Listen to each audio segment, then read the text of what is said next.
Hello teachers, வணக்கம். நம்ம இன்னைக்கு இந்த வீடியோல பார்க்க போற டாபிக் கற்றல். சரிங்களா? தொடர்ந்து டெட்டுக்கு நம்ம இம்பார்ட்டன்ட் நோட்ஸ் கொடுத்துட்டு வர்றோம்.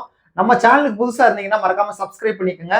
இந்த வீடியோல இருந்து கண்டிப்பா கொஸ்டின்ஸ் கேட்பாங்க. சரியா? 100% கொஸ்டின்ஸ் வரும். டவுட்டா இருந்தா ப்ரீவியஸ் கொஸ்டின்ஸ் எடுத்து பாருங்க, உங்களுக்கே புரியும். ஓகேவா? ஸோ வாங்க இந்த வீடியோ பார்க்கலாம். இன்னைக்கு நம்ம பார்க்க போற டாபிக் கற்றல் சொன்னோம் இல்லையா?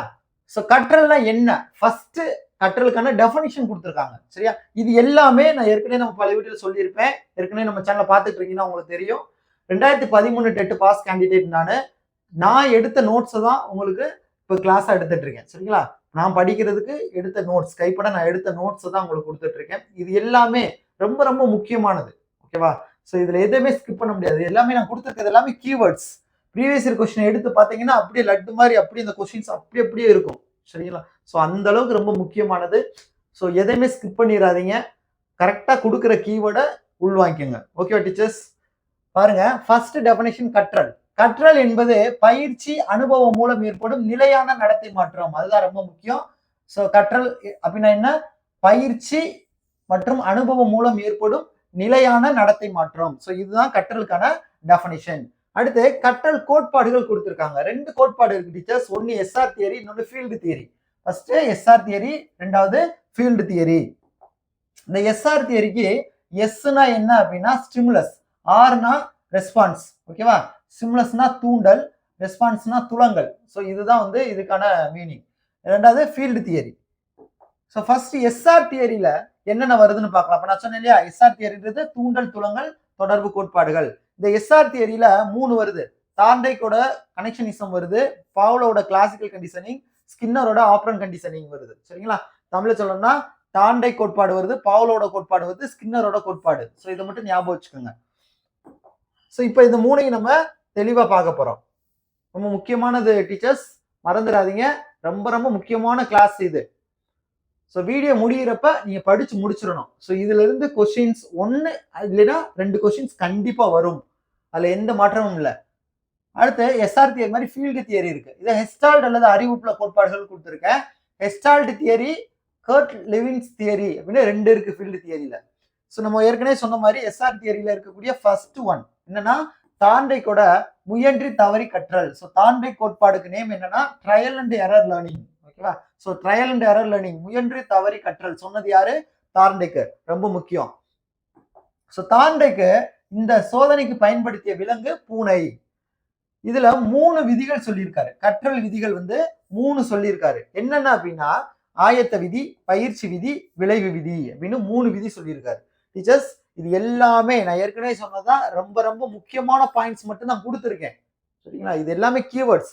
இதை ஸ்கிப் பண்ணக்கூடாது. இப்போ முயன்றி தவறி கற்றல்னா இது இந்த எக்ஸ்பெரிமெண்ட்டை ஃபுல்லாவே எக்ஸ்பிளைன் பண்ணலாம். ஸோ அதை வந்து நம்ம ஃபர்ஸ்ட் கீவேர்ட்ஸ் பார்த்து முடிச்சுட்டு ஓவராலா அதுக்கப்புறம் லாஸ்டா திரும்ப நான் வந்து கான்செப்டை எக்ஸ்பிளைன் பண்ணுவேன். ஓகேவா?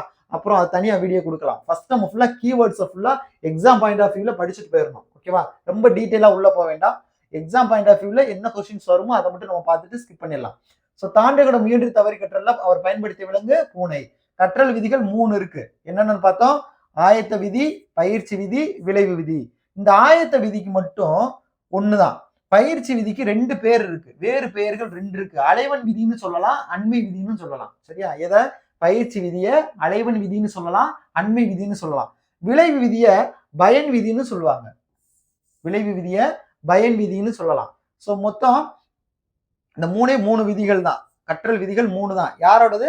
தார்ண்டைக்கோடது. எதுக்கு திரும்ப திரும்ப சொல்றேன்னா அடுத்தடுத்து வர்றப்ப கன்ஃபியூஸ் ஆயிடக்கூடாது. தார்ண்டைக்கு மாதிரி அடுத்து பாவ்லோ வருவாரு. இப்ப தாண்டைக்கோட முயன்றி தவறி கற்றல் பற்றம் பார்த்தோமா? அடுத்து பாவ்லோ. பாவ்லோவோட ஆக்க நிலை இருத்த மூலம் கற்றல். சரியா? Classical conditioning. ஸோ இந்த சோதனைக்கு இவர் பயன்படுத்திய விலங்கு நாய். ஓகேவா?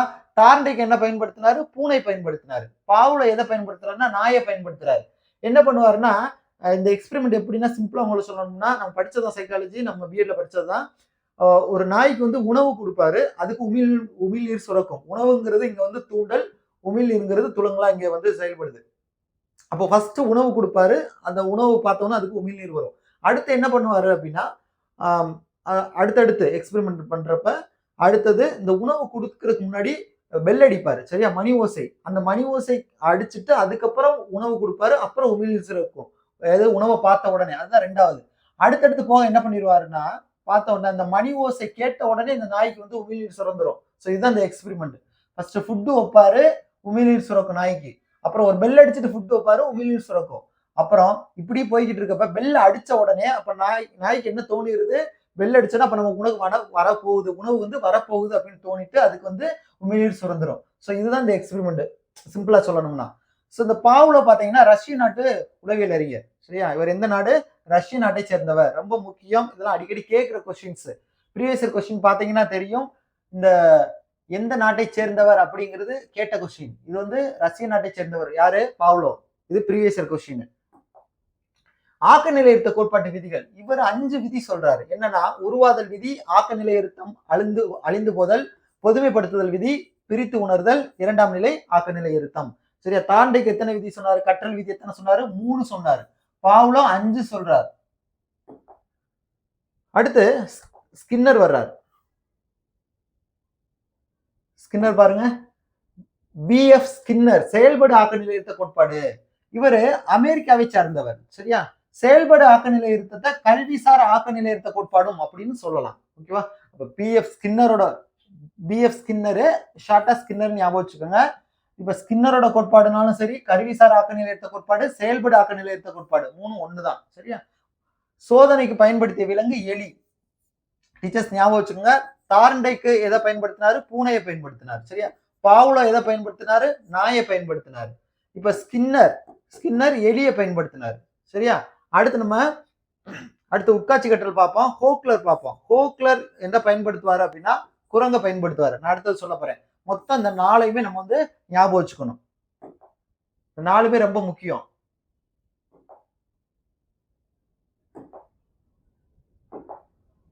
நெக்ஸ்ட் இந்த செயல்படு ஆக்க நிலையிருத்தம். இத பாருங்க, இந்த 2 பாயிண்ட். செயல்படு ஆக்க நிலையிருத்தம் அப்படிங்கிறது துலங்கல் சார் ஆக்க நிலையிருத்தம் அப்படின்னு சொல்லுவாங்க. அதாவது ஆர் டைப். நம்ம மொத்தம் எஸ்ஆர் டைப் தானே பார்த்துட்டு இருக்கோம். எஸ்ஆர் தியரி, ஃபீல்டு தியரி 2 இருக்கு கற்றல் கோட்பாடுல. எஸ்ஆர் தியரியில தான் பார்த்துக்கிட்டு இருக்கோம். பாவ்லோ, தார்ண்டைக்கு, ஸ்கின்னர் இதெல்லாமே எஸ்ஆர் தியரி. எஸ்னா என்ன சொன்னா ஸ்டிமுலஸ், தூண்டல். ஆர்னா ரெஸ்பான்ஸ், துலங்கல். ஸோ இதுல தான் வருது. பாவ்லோவோட தியரி பாத்தீங்கன்னா எஸ் டைப். சரியா? யாரோடது? பாவ்லோவோடது. தூண்டல் கோட்பாடு. சரியா? யாரோடது ஞாபகம் வச்சுக்கணும்? பாவ்லோட தியரி வந்து தூண்டல் கோட்பாடு. அதே இது ஸ்கின்னரோடது. இது வந்து ஆர் டைப். செயல்படு ஆக்க நிலையத்தம் அப்படிங்கிறது துலங்கல் சார்துன்னு சொல்லியிருக்காங்க. ஆர் டைப்னு சொல்லியிருக்காங்க. ஸ்கின்னர் இது வந்து ஆர் டைப். ஈஸியா ஞாபகம் வச்சுக்கோங்க. எஸ்ஆர் டைப்ல எஸ் டைப் வந்து பாவ்லோ கோட்பாடு, ஆர் டைப் வந்து ஸ்கின்னர் கோட்பாடு. ஓகேவா? சோ அதான் சொல்லியிருக்காங்க. 2 பாயிண்ட் கொடுத்திருக்கேன் பாருங்க. செயல்படு ஆக்க நிலையிருத்தம் என்பது துலங்கல் சார் ஆக்க நிலையிருத்தம், ஆர் டைப் கண்டிஷனிங். பாவ்லோ ஆக்க நிலையிருத்தம் என்பது தூண்டல் சார் ஆக்க நிலையிருத்தம், எஸ் டைப் கண்டிஷனிங் கொடுத்திருக்கேன். இப்ப எளிய வகை கற்றலுக்கு வந்து எஸ்ஆர் தியரி, கருத்தியல் கற்றல்ல ஃபீல்டு தியரி. ஓகேவா? இதை ஞாபகம் வச்சுக்கோங்க. எளிய வகை கற்றல்ல எஸ்ஆர் தியரி, கருத்தியல் கற்றல்ல ஃபீல்டு தியரி. ரீஇன்ஃபோர்ஸ்மெண்ட் பாத்தீங்கன்னா வலுவூட்டத்துல 2 சொல்லுவோம். நேர்மறை வலுவூட்டம், எதிர்மறை வலுவூட்டம். பாசிட்டிவ், நெகட்டிவ் 2 இருக்கு. இது நமக்கு தெரிஞ்சதுதான். சரியா? வலுவூட்டம் பத்தி அதிகமா நம்ம பார்க்க வேண்டிய அவசியம் இல்ல. அது நமக்கு தெரிஞ்சதுதான். முழுமை காட்சி கோட்பாடு. இது வந்து ஹிஸ்டால்ட். சரிங்களா? அடுத்து இப்ப நான் ஏற்கனவே சொன்னேன் இல்லையா, உட்காட்சி வழி கற்றல் கோட்பாடு. இதை சொன்னவர் வந்து ஹோக்லர். இவர் இந்த சோதனைக்காக பயன்படுத்திய விலங்கு குரங்கு. அதோட பெயர் சுல்தான். சரியா? சோ இதை ஞாபகம் வச்சுங்க. இது ரொம்ப முக்கியமான பாயிண்ட். உட்காட்சி வழி கற்றல் கோட்பாடு யார் சொன்னது? ஹோக்லர் சொன்னாரு. இவர் சோதனைக்காக பயன்படுத்திய விலங்கு குரங்கு. அந்த குரங்கோட பேரு சுல்தான். அடுத்து கற்றல் வீதம் அப்படின்னா என்ன? சோ இதுக்கு ஃபார்முலா என்னன்னா, கற்றல் தேர்ச்சியின் அளவு வகுத்தல் கற்றுத்தேர எடுத்துக்கொண்ட நேரம். சரிங்களா?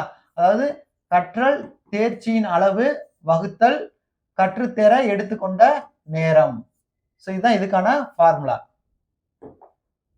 இப்ப கற்றலுக்கு ராபர்ட் ஹாக்னே பாத்தீங்க அப்படின்னா ஒரு 8 ஸ்டெப் சொல்லியிருப்பாரு.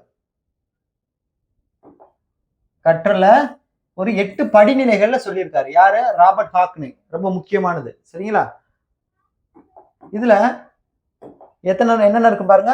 1 குறியீட்டு கற்றல், தூண்டல் துலங்கல் கற்றல், தொடர் இணைப்பு கற்றல், சொற்கள் இணைத்து கற்றல், வேற்றுமை அறிதல், கருத்துமை கற்றல், விதியை கற்றல், சிக்கல் தீர்வு கற்றல். மொத்தம் 8 இருக்கா?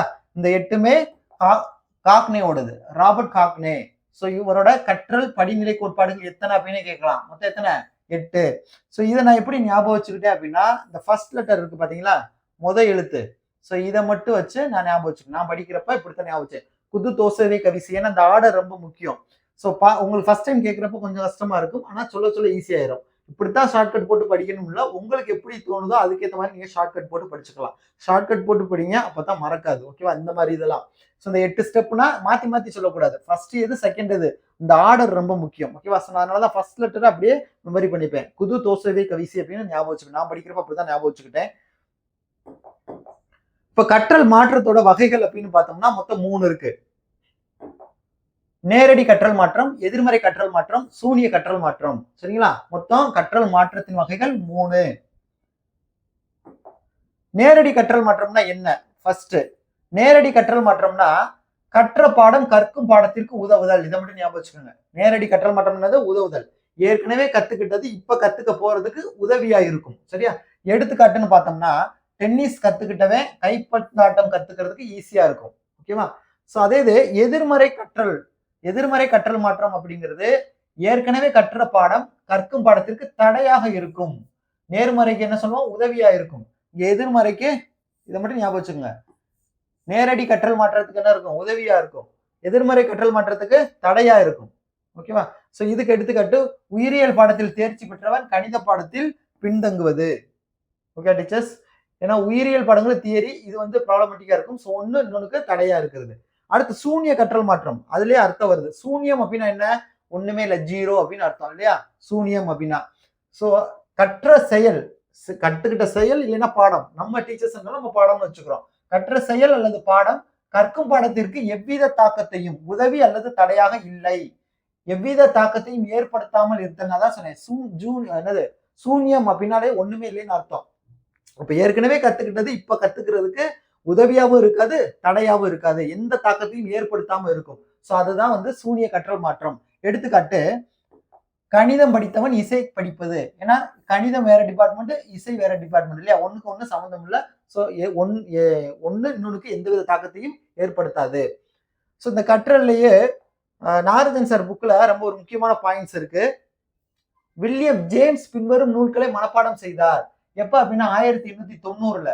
ஸ்டைர் அப்படின்ற புக்கு. இந்த புக்கோட ஆசிரியர் பேரு விக்டர் ஹியூகோ. சரியா?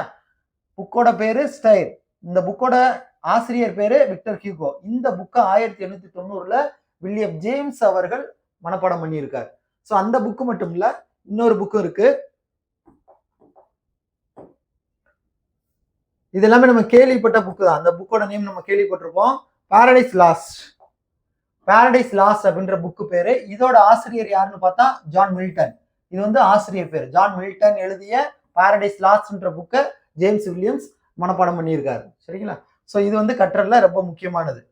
டீச்சர்ஸ், இப்ப நீங்க பாத்துக்கிட்டு இருக்க இந்த கொஸ்டின்ஸ் எல்லாமே, இந்த இம்பார்ட்டன்ட் நோட்ஸ் பிளஸ் இது வரைக்கும் நடந்த ப்ரீவியஸ் இயர் கொஸ்டின்ஸ், 2012 இருந்து இது வரைக்கும் நடந்த ப்ரீவியஸ் இயர் கொஸ்டின்ஸ் எல்லாமே நம்மகிட்ட புக் ஃபார்மேட்ல அவைலபிளா இருக்கு. சரிங்களா?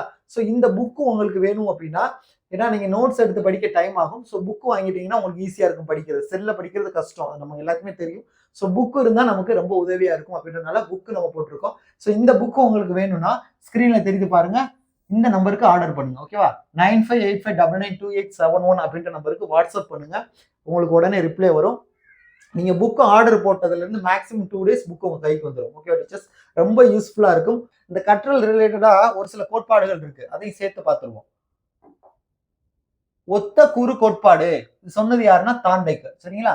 அடுத்து பொதுமைப்படுத்தல் கோட்பாடு, இதை சொன்னது ஜட் 1908ல சொல்லியிருக்காரு. அப்புறம் தொடர்பு மாற்ற கோட்பாடு, இதை சொன்னது ஹெஸ்டால்ட். சரிங்களா? ஹெஸ்டால்ட் கொள்கையினர். இதை விட இது ரொம்ப ரொம்ப முக்கியம், பேக்லியோடது. குறிக்கோள் கோட்பாடு. குறிக்கோள் கோட்பாடு யாருன்னா பேக்லி. சரியா? பேக்லி வந்து ஒரு ஸ்டேட்மெண்ட் சொல்லியிருக்காரு கற்றல் பத்தி. கற்க நாம் கையாளும் முறைகளை குறிக்கோள் நிலைக்கு உயர்த்தினால் நாம் எதை கற்க தொடங்கினாலும் அதை நமக்கு பயன்படும். நல்லா கவனிங்க. குறிக்கோள், இந்த வார்த்தை ஞாபகம் வச்சுக்கோங்க. குறிக்கோள் கோட்பாடு யாரு? பேக்லி. அப்ப இந்த குறிக்கோள் வந்துச்சுன்னா பேக்லின்னு போட்டுருணும். ஓகேவா? ஏன் அப்படின்னா அந்த கூற்று எப்பயுமே, இந்த ஸ்டேட்மெண்ட் யார் சொன்னது அப்படின்றது கேட்பாங்க. அடிக்கடி கேட்கறது ப்ரீவியஸ் கொஸ்டின் நீங்க எடுத்து பாத்தீங்கன்னா தெரியும், கூற்று வருது. சரியா? ஸோ அப்போ இந்த கூற்றுலாம் வந்து ரொம்ப கவனமா படிச்சுக்கணும். குறிக்கோள் அப்படின்னாலே பேக்லி நம்ம 4 ஆப்ஷன்ல ஒன்று தூக்கிடலாம். ஓகே டீச்சர்ஸ், இந்த கிளாஸ் ரொம்ப யூஸ்ஃபுல்லா இருக்கும்னு நம்புறேன். தொடர்ந்து நம்ம டெட்டுக்கு சைக்காலஜில வீடியோஸ் கொடுத்துட்டு இருக்கோம். சைக்காலஜி மட்டும் இல்ல, அடுத்தடுத்து எல்லா மேஜருக்கும் நம்ம வீடியோஸ் கொடுக்க இருக்கோம். நம்ம சேனலுக்கு இது வரைக்கும் சப்ஸ்கிரைப் பண்ணலைன்னா மறக்காம சப்ஸ்கிரைப் பண்ணிக்கோங்க. ஏன்னா புதுசா சில டீச்சர்ஸ் பார்க்கலாம். ஏற்கனவே பார்க்குறவங்களா இருந்தா பிரச்சனை இல்லை, தொடர்ந்து ஆதரவு கொடுங்கள்.